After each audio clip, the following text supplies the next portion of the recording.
안녕하십니까. 무비썸 시작합니다. 저는 박지선이고요. 네, 저는 이동진입니다. 네. 잘 지내셨어요? 네. 그 사이에 저희 또 새 팀 원이 한 명 왔었잖아요. 네. 씨. 네. 아주 달달한 그 네. 슬픔. 처음이라고 믿기지 않을 만큼 케미가 네네. 남다르던데요. 그렇죠. 네. 조짐이 괜찮죠. 네. 근데 뭐 사실 많은 사람들이 뭐라 그럴까요? 이 홀수 회차를 기다리는 분들이 워낙 많고. 아이고.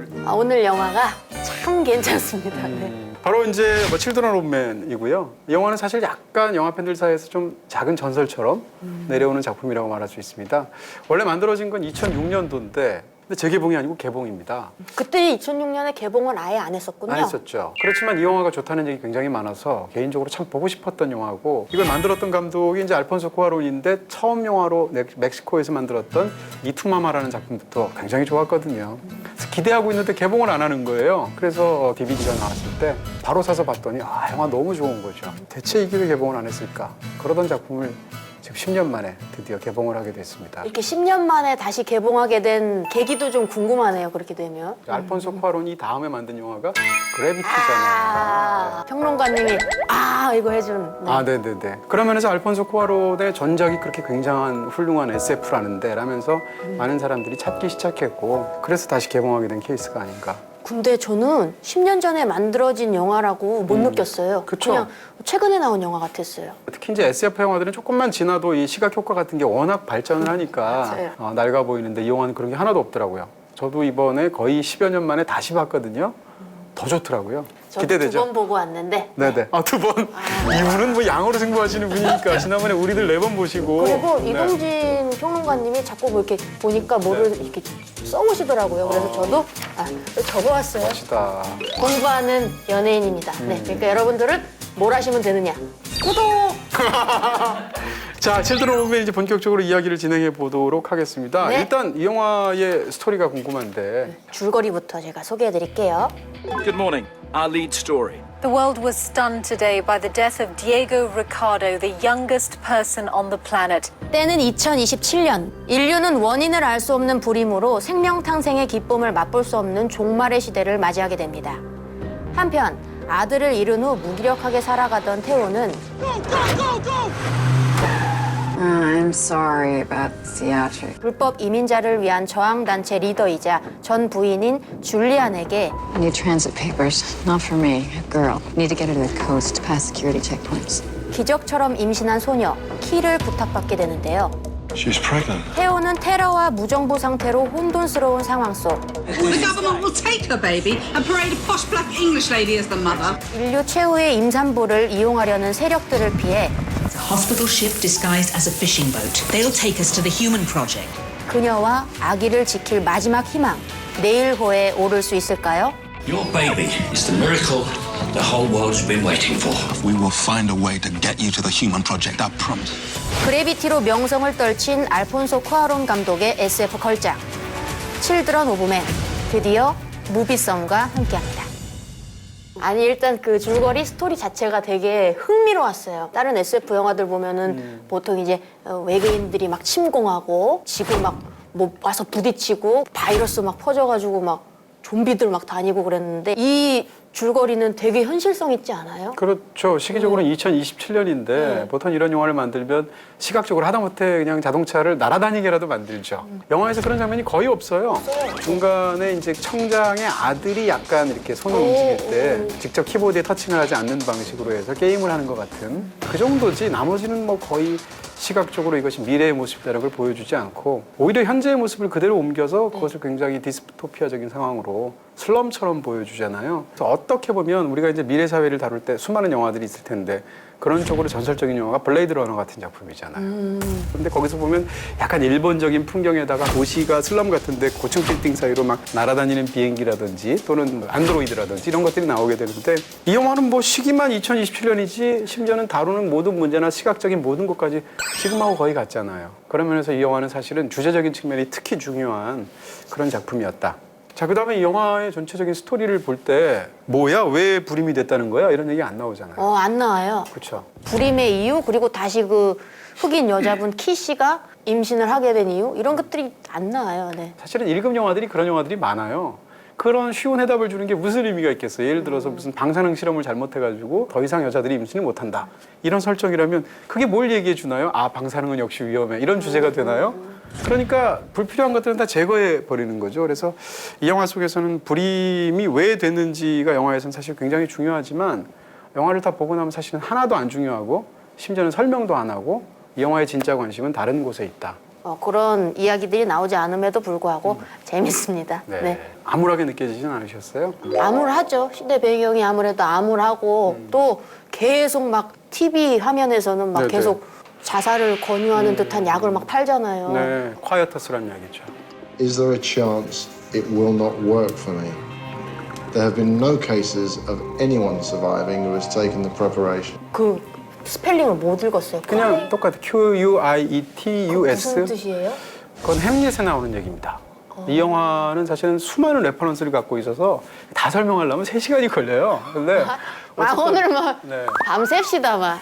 찌르셨으니까 얘기를 해드린다면 햄릿의 그 유명한 투비오 나투비로 네. 시작하는 죽느냐 사느냐로 시작되는 긴 독백이 있어요. 그 중에 한 문장에 이 콰이어터스란 단어가 나와요. 콰이어터스란 말은 그냥 말 그대로 죽음을 뜻하는 고어예요. 햄릿 자체가 단도로 죽음을 죽을 수 있는데 자살할 수 있는데 내가 왜 살아있어야 하느냐라는 대사가 있는데 그때 이 콰이어터스라는 단어가 나오거든요. 저는 SF라는 장르가 사실은 공포 영화 장르와 함께 가장 정치적일 수 있는 장르라고 생각해요. 현실에서의 가장 중요한 문제를 미래 시제로 삼아서 거기서 다루는 영화들이 굉장히 많습니다. 예를 들어서 난민 문제 같은 데 대해서 굉장히 강력한 목소리를 내는 영화잖아요. 그렇게 보실 수 있을 것 같아요. 그리고 영화가 얼마나 시각 디자인의 통일성이나 참신함에 있어서 정말 굉장하다는 생각이 들고 대표적으로 초반부에 납치되잖아요. 백주 대낮에 그냥 차량에 납치를 하는데 아무도 신경 안 쓰는 그런 엉망진창의 사회예요. 심지어는 2권까지 쓰여서 납치가 되는데 2권을 벗죠. 그리고 최초가 신문을 받는 방을 한번 생각해 보세요. 모든 것이 다 안 보이도록 신문으로 전체가 다 도배가 되어 있죠.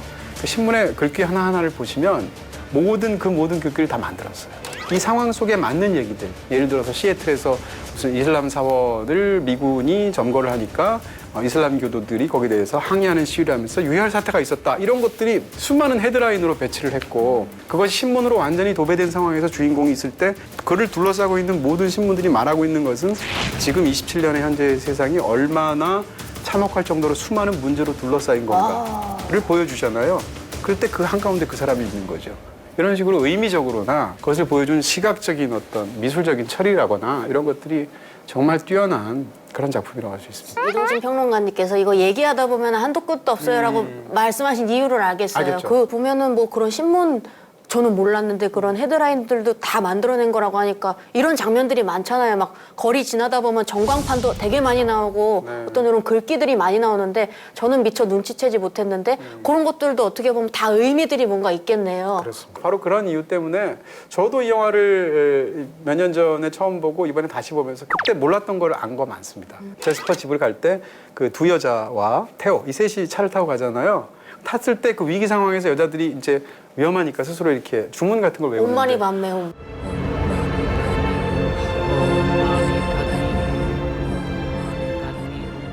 네, 몰랐었어요. 온만이 밤매홈이라고 외웠더라고요. 근데 네. 저는 예전에는 그게 기억이 잘 안 나는데 지금 말씀해 주신 것처럼 네네. 불교에서 제일 유명한 진원이잖아요. 궁예의 유행어죠, 네. 궁예. 아, 그래서 네. 네. 관세음 보살이 우리에게 이제 결국은 위로를 줄 것이다 이런 내용인데 이런 식으로 2번 보고 3번 보고는 훨씬 더 재밌는 맞아요. 사실은 그런 영화입니다. 액션 장면들이나 이런 것들도 아 저걸 어떻게 저렇게 찍었지? 그렇죠. 네. 아니 어떻게 저렇게 네. 안 끊고 저렇게 찍었지? 글쎄 말이에요. 정말 후루룩 찍었죠? 근데 이걸 보면 이 영화에서 굉장히 놀라운 게 롱테이크. 현대 영화에서 쇼트 하나의 길이가 최근 통계를 보면 4.7초예요. 그 얘기인 즉슨 4.7초마다 화면이 계속 바뀐다는 얘기거든요. 근데 이 영화에서 뭐 가장 긴 롱테이크는 거의 한 7, 8분 되잖아요. 아 그렇습니다. 7, 8분 됩니다. 네. 맨 마지막에 나오는 네. 굉장한 롱테이크가 1시간 23분 50초부터 아 그래요? 적어왔어요? 야, 그럼 몇 분 몇 초예요? 1시간 31분 30초 정도까지. 네. 네네. 이 롱테이크 씬, 촬영 씬이 거의 전설이 되어 있어요. 에마뉴엘 루벤스키라는 감독인데, 촬영 감독. 루벤스키 감독님. 근데 이 사람은 최근에 진기록을 세웠어요. 올해 아카데미에서 촬영 감독상을 받았는데 3년 연속 받았습니다. 올해 받았던 영화가 레버넌트로 촬영상을 받았고요. 오. 작년에 버드맨으로 받았고 그리고 2년 전에 그래비티로 받았습니다. 그러니까 정말 굉장한 거죠. 되게 잘 나가네요, 이분. 촬영 감독님. 그렇죠. 오. 아카데미를 3번 받는 것도 어려운데 와. 그것을 3년 연속 받았으니까 뒤에 그 시가전 롱테이크 씬은 워낙 유명하더라고요. 이미 영화를 보신 분들 사이에서. 유튜브 같은 데 보면 그것만 따로 이렇게 올라와 있는 게 짧게 굉장히 막 돌아다닐 정도로 워낙 유명한데 저는 그 앞에 여기 나오네요. 네네. 차량 롱테이크 씬 요거. 이 장면은 뭐 2번째로 유명한 이 장면도 굉장하죠. 그러면 카메라가 지금 어디 있는 거야? 네. 차 안에 내가 같이 타고 있는 그런 네네. 기분이 드는 거예요. 그래서 아니 저거를 대체 얼마나 많이 맞춰봤을까잉? 이런 생각도 막 들더라고요. 그렇습니다. 네. 네. 거기에 대해서는 비밀이 한 2가지쯤 있는데 아 비밀이 있어요? 네네. 비밀은 뭔가 하면 차량을 특수 제작을 해서 카메라가 정말 종횡무진 움직이잖아요. 네. 저걸 어떻게 찍었을까 이런 생각이 드는데 사람들이 앉아있을 때 그 배우의 좌석 같은 경우에 누르면 밑으로 들어갈 수 있게 돼 있습니다. 그래서 보통 때 같으면 카메라가 사람이 방해가 돼서 못 들어가지만 위에 이제 특수 릴 같은 거를 이렇게 휠 같은 거를 만들어 놓은 거죠. 정교하게. 휠에 따라서 움직일 때 예를 들면 클라이브 5원 위치에서 찍게 되면 5원을 밑으로 누르는 거예요. 사전에 리허설을 통해서. 그럼 거긴 카메라가 들어가겠죠. 그다음에 문도 따로 분리가 된다든지 이런 여러 가지 방식을 통해서 특수 제작한 그 촬영을 그것도 이제 애초에다 컴퓨터로 프로그램을 미리 해놔서 움직이는 거죠. 아이고. 그런 방식으로 찍어서 어떻게 보면 더 놀라운 부분이 하나가 있고요. 저는 그렇게 특수 제작한 차량인지도 모르고 그 감독님 루벤스키 감독님 네. 그분이 그 차 가운데 이렇게 끼워가지고 이렇게 하고 같이 찍은 줄 알았어요. 같이 타가지고. 네네. 또 한 가지는 약간 깰 수 있는데 뭔가요? 아, 이거 네. 알아도 되는 사실은 건가요? 지금 말씀하신 저 숲에서 공격을 받고 후진으로 나오지 않습니까? 저 굉장한 장면인데 저게 일단 거의 불가능에 가깝게 보이는 이유가 차의 동선이 굉장히 복잡해요. 단순히 후진만 하는 게 아니라 후진해서 어느 순간이 되면 전진을 하게 되고 따돌리게 되면 경찰까지 나오게 되죠. 경찰을 나오는 순간 주인공 중에 한 명이 루크라는 남자가 운전하다가 치베테 레지오퍼죠. 내려서 돌아서 경찰관을 사살하는 장면까지가 하나의 쇼트예요. 그러니까요. 그럼 이 어마무시한 동선이 어떻게 가능한가라는 거잖아요. 다 CG예요? 뭐예요? 아, 하나의 쇼트가 아닙니다. 사실은 이 장면 같은 경우에 쇼트가 6개예요. 네. 배신감이 들 수도 배신감이 있는데. 들어서 네. 심지어는 하루에 찍은 장면도 아닙니다. 근데 6장면이라고 해도 굉장하죠. 왜냐하면 6장면으로 나눈다 하더라도 한 장면당 1분 이상의 롱테이크가 된다는 얘기인데 어떻게 이렇게 제가 봤는데 어떻게 한 장면 같아요, 이렇게? 그런 거는 영화 기술에서 너무 많아서 이제는 맨 마지막에 등장하는 가장 유명한 그 시가전 같은 게 벌어지는 상황에서 정말 엄한 입이 딱 벌어지는 롱테이크가 나오는데 그 장면은 5개의 쇼트입니다. 근데 그것을 사후적인 방식으로 다시 말해서 컴퓨터 그래픽 같은 방식을 통해서 그 사이를 정교하게 메운 거죠. 와. 속았나? 와. 시가전 장면 막 전쟁씬이니까 카메라에 피가 탁 튀기거든요. 네. 근데 어느 순간 피 튀긴 게 딱 닦여 있더라고요. 거기에 관해서도 심지어는 일화도 있어요. 카메라에 피가 튀면 NG입니다. 심지어는 현장에서 알폰소 쿠아론이 컷을 외쳤대요. NG니까. 근데 이 사운드가 엄청 크잖아요. 그래서 그 소리가 제대로 안 들어가게 됐고 촬영 감독인 에마뉴엘 루베츠키가 감독을 설득했어요. 이 장면에서 피가 튀어도 상관없다. 렌즈가 보인다고 하더라도 사람들이 몰입도가 깨지는 게 아니다라고 감독을 설득해서 최종적으로 그 장면을 넣었다는 거예요. 사실은 전례도 있어요. 라이언 일병구하기. 그 영화에서 첫 장면에서 보시면 렌즈에 그런 것들이 튀거든요. 근데 그것을 오히려 일반적인 상식을 뒤집어서 더 영화의 어떤 리얼함을 보여주는 것으로 활용을 한 케이스죠. 약간 배신감은 느꼈지만 근데 그 얘기를 그래도. 좀 추가해서 말씀드리고 싶어요. 그러니까 어떤 영화가 기술적으로 뛰어나다고 해서 그게 기술적으로만 뛰어나면 그렇게까지 훌륭한 게 아닌 것 같아요. 근데 이 영화에서는 왜 그러면 이런 극악무도한 롱테이크를 하느냐가 더 중요하죠. 근데 이 영화를 보시면 특히 마지막에 어떤 시가전이 벌어지잖아요. 거기서 막 뭔가를 찾아다니면서 클라이브 오웬이 동분서주하는데 정말 모두가 모두에게 서로 적대하면서 싸우는 그런 엄청난 규모잖아요. 네. 쇼트를 나눠서 찍게 되면 액션이 보이게 되죠. 근데 쇼트를 나눠서 찍지 않고 롱테이크로 길게 찍게 되면 어떤 일이 벌어지냐면 그 안에서 벌어지는 그 모든 일들이 거대한 혼돈이 됩니다. 그 엉망진창 속에서 주인공이 어쨌든 최후의 희망을 찾아서 동분서주하는 모습을 같이 찍는 거죠. 하나로 길게 찍는 거죠. 그것을 통해서 영화가 보여주려고 하는 어떤 주제적인 핵심이 있어요. 그런 측면에서 훌륭한 거지 단순히 그것을 무슨 차량을 밑으로 밀고 돌아서 위에 릴을 깔고 이런 것이 중요한 건 아니다. 또 하나는 이 영화에서 모든 장면을 다 들고 찍었다는 거예요. 들고 찍을 필요가 없는 장면들도 들고 찍었어요. 대표적으로 미술품들을 모아놓은 그 청장의 사무실에서 이렇게 같이 또 식당 같아서 밥 먹는 같이 정적인 쇼트조차도 가만 보시면 들고 찍었어요. 근데 어찌됐건 그런 장면으로 해서 2가지 특성. 하나는 롱테이크로 어마무시하게 길게 찍고 또 하나는 처음부터 끝까지 들고 찍었다는 건데 들고 찍은 것도 영화 속에서 이 롱테이크랑 비슷한 의미가 있다는 거예요. 이 모든 거대한 혼돈을 어떻게 SF지만 다큐멘터리처럼 보여줄 것인가. 그래서 이 영화의 미학적인 목적은 마치 2027년도에 찍은 다큐멘터리처럼 보이도록 찍은 겁니다. 그런 리얼함들이 잘 느껴졌어요, 저도. 먼 미래의 다큐. 그런 게 목적이에요. 그래서 또 이 액션도 저는 연출이 너무 훌륭한 것 같아요. 일단 롱테이크로 워낙 잘 찍기도 했지만 예를 들어서 자동차를 탔는데 적들이 추격하고 죽이려고 쫓아오는데 시동이 안 걸린다. 이런 거 한 1000번쯤 봤잖아요. 네. 근데 이 영화 같은 상황은 못 본 것 같아요. 시동을 거는데 시동이 안 걸려. 근데 앞에 적들이 있어. 그 농장인데 보통 차를 이렇게 달리게 하면 그러다 시동이 걸리는 그 고물 자동차들이 많잖아요. 그래서 밀어서 내려가는데 끝까지 시동이 안 걸려요. 그래서 밀고 탈출을 하는 거예요. 적들은 막 쫓아오는데 마지막 순간에는 심지어 뒤에서 밀어가지고 하다가 결국은 최후의 순간에 시동이 걸려서 가까스로 탈출하는데 저는 이렇게 자동차에서 시동이 안 걸려서 이렇게 마지막 순간까지 이렇게 밀다가 하는 이런 느린 서스펜스. 그러면서 정말 이렇게 살 떨리는 장면을 본 적이 없어요. 자, 이렇게 해서 그럼 파트 1을. 별로 얘기 안 한 것 같은데, 파트 1이. 예? 이거 이렇게 하면 지금. 그래요? 재밌어가지고, 말씀을 너무 재밌게 하셔가지고. 아니, 영화가 워낙 재밌어서 그래요. 변사 같으세요. 말씀을 너무 잘하세요. 네. 뭐 죽으라는 얘기 같은 느낌이 들고. 네. 변사체로 발견되는 건가요? 아니, 뭐 이렇게 디스토피아적이야. 글쎄. 나이가 들다면 아까. 네. 네네.